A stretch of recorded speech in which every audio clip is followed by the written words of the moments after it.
Hello there, I'm Rafael Di Furia, back at it again for another episode of Not Your Average Globetrotter. This week's episode was inspired by a comment left on a recent episode. It was, let me see, bust out the glasses here, episode 275. Is it time to move to a new country in the new year? New year, new country was on the thumbnail.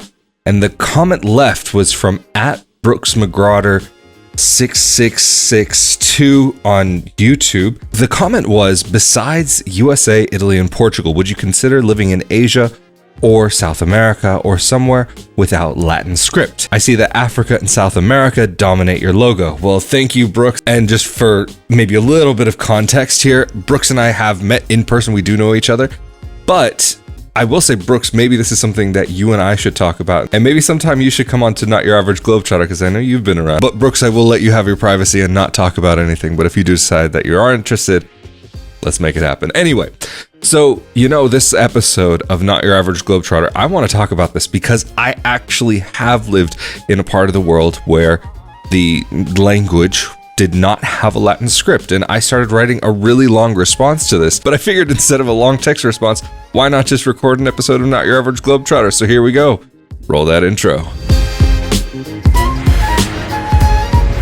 Of course, as always, I'm Rafael Di Furia. This is another episode of Not Your Average Globetrotter, and let's just jump into my response. And what I will say is I have lived in Asia, but it's not a part of the continent that you would normally think of as being Asia. Part of the continent, but not part of East Asia. I'll put it that way. And without going into what country I lived in specifically, what I will say is that this country did not generally use Latin script lettering system. And so what I will say first on that, just specifically, is that even if I could read most things, I wouldn't necessarily understand everything. And the first thing that really got the most frustrating to me when it came to that was that I couldn't relate the other languages that I knew to that language. Like, for example, if I'm in Europe, and this is one of the reasons why I actually really do see myself staying in Europe and really enjoy living in Europe, because I can relate languages that I already have under my belt to other languages, even if there are a few steps in between. Sometimes there are connections that you can make sense of even tangentially. I want to say about 8 years ago, more or less, I had to go on a work trip to Poland. And of course, I'm not a Polish speaker. I don't understand anything. Well, I won't say anything. I don't understand the majority of what's being said or what's written. But based on context and based on being able just to visually read the language, to see a word and be able to recognize it, even if I'm not pronouncing it correctly, I could start making sense based on context. Like on this trip, we were riding along the highway, and eventually I kept seeing this word over and over and over again, and it was sklep. I had no clue what it meant, but based on the context of seeing, like, okay, there were people walking out with bags, there were people walking out with beers, there were people going in and out of these places. Based on that, I was able to just put together, hey, that means store. I asked our driver and he was like, yeah, you're right. That's exactly what it means. And so even if I don't speak a language, sometimes you can start making sense of certain things. But if I'm in another part of the world, even if I learn how to read the script, and I have in my life taken the time to learn how to read a couple of different types of script, there are words that I just don't have any context to make a relation to. Okay, based on what I was saying about Poland, I will go back and say, on context, okay, maybe I could start making that. But if I want to start relating any Latin languages that I have under my belt, it's going to be much more difficult. And even in like Germany, for example, there were times that I was able to relate Latin words or words that were close to Latin or not far off from English to what I was hearing around me. Like I was with friends and they were saying quasi. I'm like, what did they mean quasi? I'm like, do they mean quasi? They were talking quasi. So like, that's the thing. When you have languages that come from the same language family and this whole Indo-European language, okay, maybe if you start breaking down to Farsi, well, actually even Farsi, you could say there are some words that do share similarities, but this is getting really far off. That could get to be something that I might have a bit of a difficult time with, because the script is definitely one that I'm unable to read. So could I say at this point in my life that I would really be interested in living in another part of the world where I would have to learn a new script? I can't say that sounds the most exciting. Would I maybe consider it? If the world weren't as crazy as it is now, there would probably be numerous choices that I would make and numerous places that I would also like to visit. But considering how things are at this moment in time, I'm okay to be where I am. Again, leading to the not your average side of Not Your Average Globetrotter. But it's not just about being able to relate words. What I'm really getting into here is the ability to get by day to day. And for certain things, there is a level of stress that I personally experienced. So I'm not just here saying like, oh, I couldn't relate words and that was annoying or whatever. What I'm saying is that on a day-to-day basis, that there were certain things that added up for me based on having a different alphabet in my life and going to the store, not being able to quite sight read in the same way that I might be able to with certain Latin-based languages or Germanic-based languages, that you can just have that level of comfort there. And even though it's a very small thing, it can build up. And some of the smallest things, this is why I've said in many episodes of Not Your Average Globetrotter, that the small things can build up to become some of the biggest things. And say maybe you've had a long day and you're having to go to the supermarket and have to read some label off the shelf at the supermarket, that maybe that could end up being a little bit of a stressful situation. Yeah, like I'm talking about. This is such a minor thing that in general, it'd be so minute you wouldn't even think about it. But if it's your daily reality, then I might put this in a different category. Also, having grown up in European adjacent cultures, Latin culture around my family, there is a certain level of familiarity that I personally have in certain parts of the world that I know how things function a little bit more. Whereas, yeah, I'm totally up for learning about how other places and other parts of the world can work. But if I'm looking at that place where I can think about as home, and in your home is the place that you want to be able to be most relaxed, then there are certain parts of Europe that might meet that criteria for me. Could I find this in other parts of the world? Probably. But I have found this for myself in certain places, and I'm at a point where I'm happy to not have to recreate the wheel. And if it ain't broke, I'm not going to try to fix it at this point. Maybe at some later point in my life, I'll look for a new adventure. But for now, I'm okay with kind of coasting a little bit. Having lived in a number of different countries and having experienced a number of different places, I can say that for me, the interest at this point in my life is more to start setting some roots down and to create more of a solid foundation rather than explore an adventure. Because I've had a number of adventures. I've enjoyed some of those very much.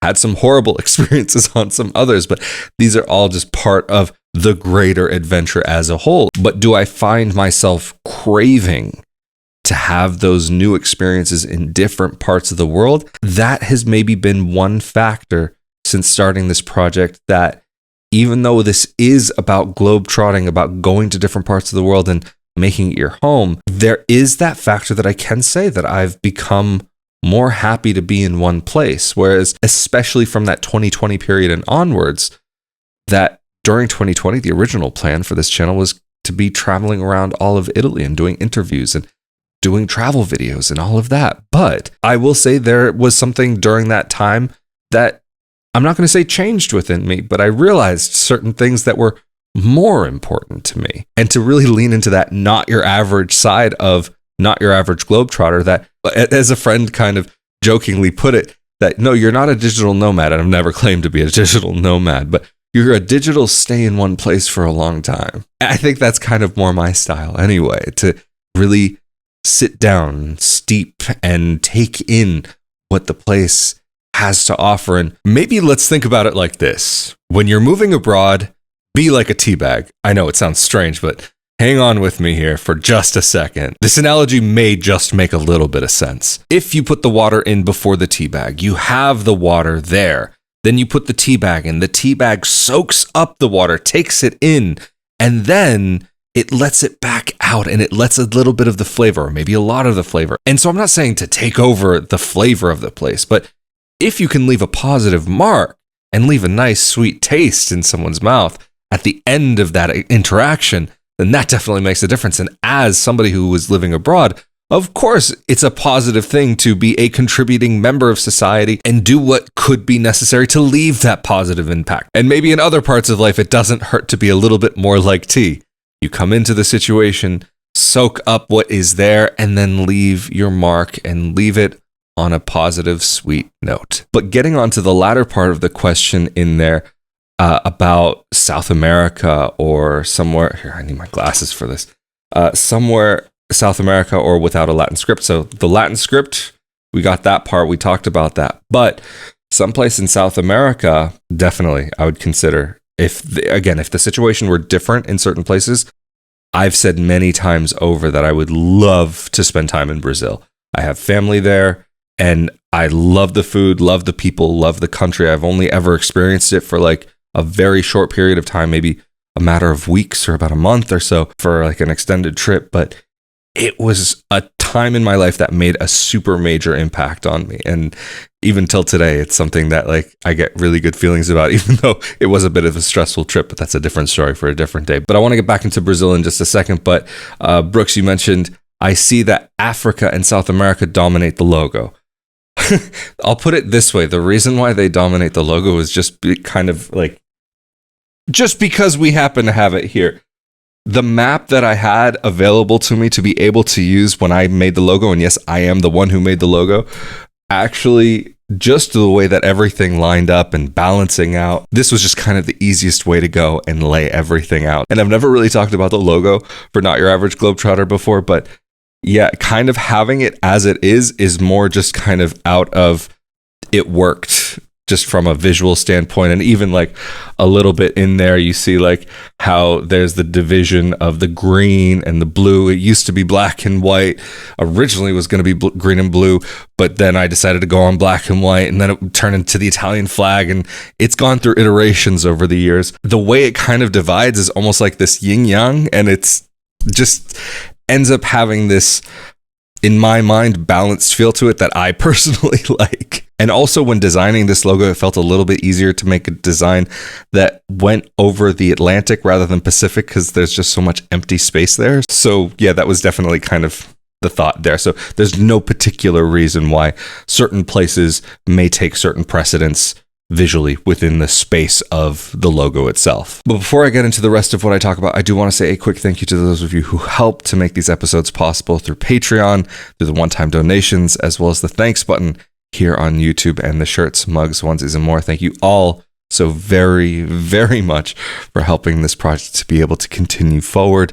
But just to continue on with what I was saying before about what I consider another part of the world and talking about South America, I've heard wonderful things about Medellin, Colombia.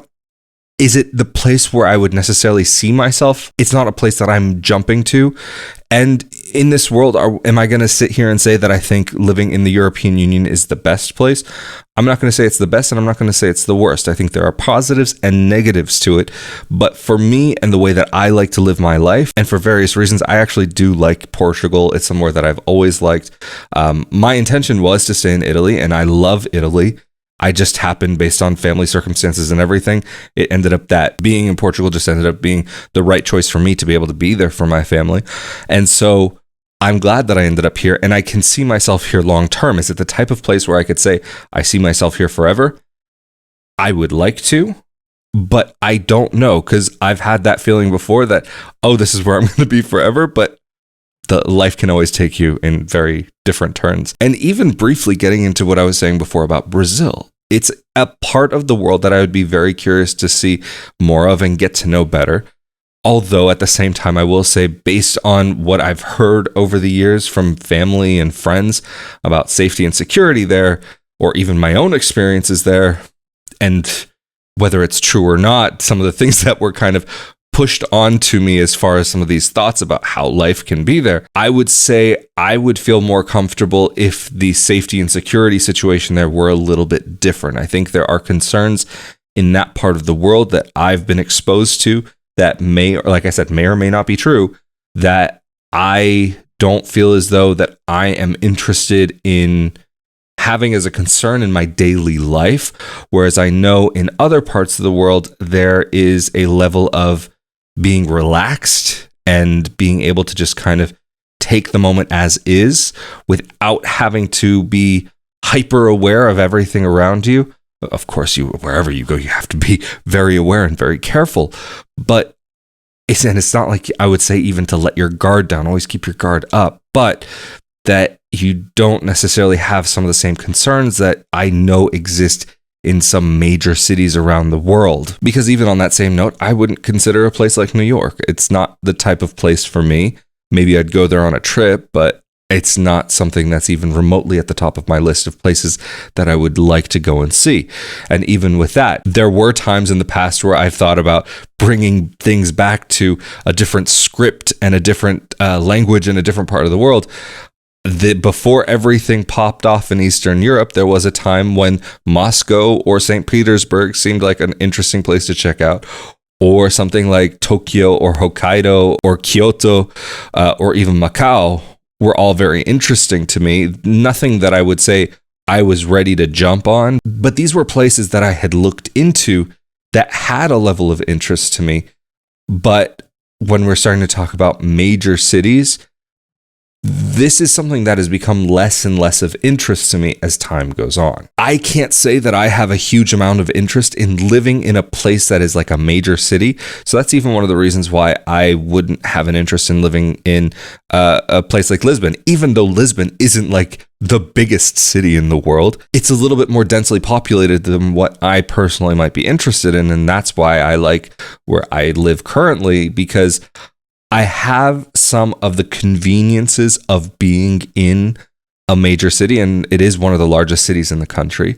But you also do have some of those aspects of feeling like you're in a small town, or you get a few minutes out, then it's a whole different thing. And even the other night, I went with a friend, and he was here renting a car, and we went just outside of Braga and went up to the river. I've been living here more than a year now, and I still hadn't made my way there. We had a very pleasant dinner that was delicious, and it was just, it already had a different feel than Braga, and it was not that far away, maybe 10, 15 minutes. And so being in a place like where I currently am, I have that ability to be in my little city, but also to get out and have a little bit more fresh air. I mean, the air here, I gotta say, is pretty darn good to begin with, but that's a different story. And even if it is still a smaller city, and if I have that need or that desire to get someplace, I could go to the airport just outside of Porto and go to another major European location. I have family that are in Spain, and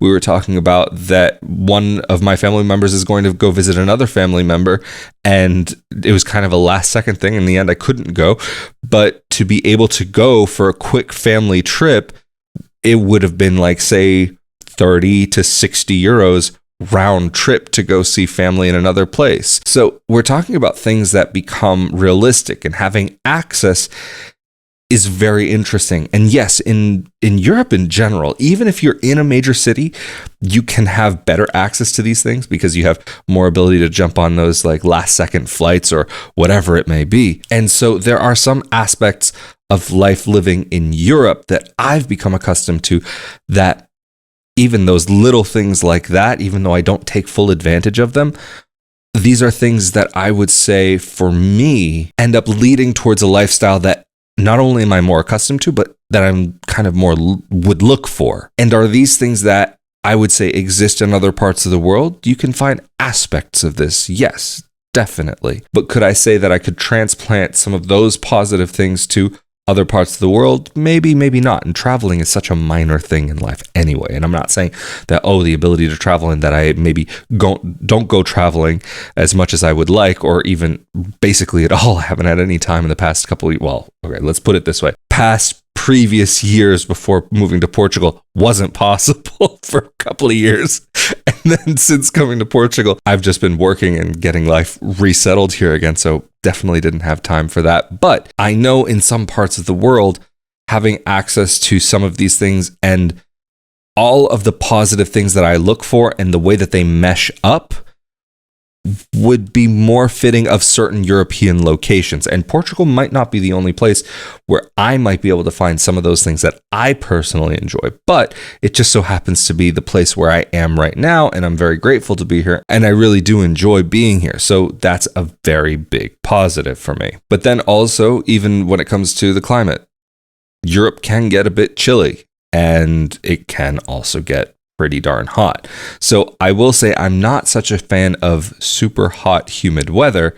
And yes, Southern Europe can definitely get that. But I know there are certain parts of the world, even the area where part of my family comes from in Brazil, can get quite hot and humid. But then also the same can be said for certain parts of Southeast Asia, that it can get hot and humid, or just Asia, anywhere along the water has that ability. And even I was talking to someone from Singapore recently, and he was telling me about how throughout a good portion of the year, how it's basically t-shirt and shorts weather and always very hot, or it goes from decently warm to extremely hot and very humid. So that's not something that I would personally look for. I enjoy winter as winter, whether that is rain or snow. I like that time of year. That's probably my favorite. But again, these just are some of my personal preferences that I've found out about myself over the years. And I think one of the reasons why I wanted to do this episode was because these are my thought processes in the types of place that I've realized would be more or less of interest to me based on various factors and why that would be. So I hope that maybe this can be of benefit to somebody who is thinking about moving abroad, living abroad, or just even traveling abroad to different places and trying to figure out what it is that is of interest to them. Because while certain things may work for me, they may not work for everybody, but maybe some of the processes of elimination could help you to reach that level. So I'm going to round things out here. Of course, another huge thank you to those of you who helped to make these episodes possible through rafaeldifuria.com/Patreon on a monthly basis, as well as rafaeldifuria.com/support for single one-time donations, as well as the thanks button here on YouTube. Thank you all so much for that support, as well as to those of you who are subscribed and like these videos and share them with your friends, because that also does help this project. I'm Rafael Di Furia. Thank you for joining me for another episode of Not Your Average Globetrotter. Stay safe and healthy out there, and I will see you all next time. Later.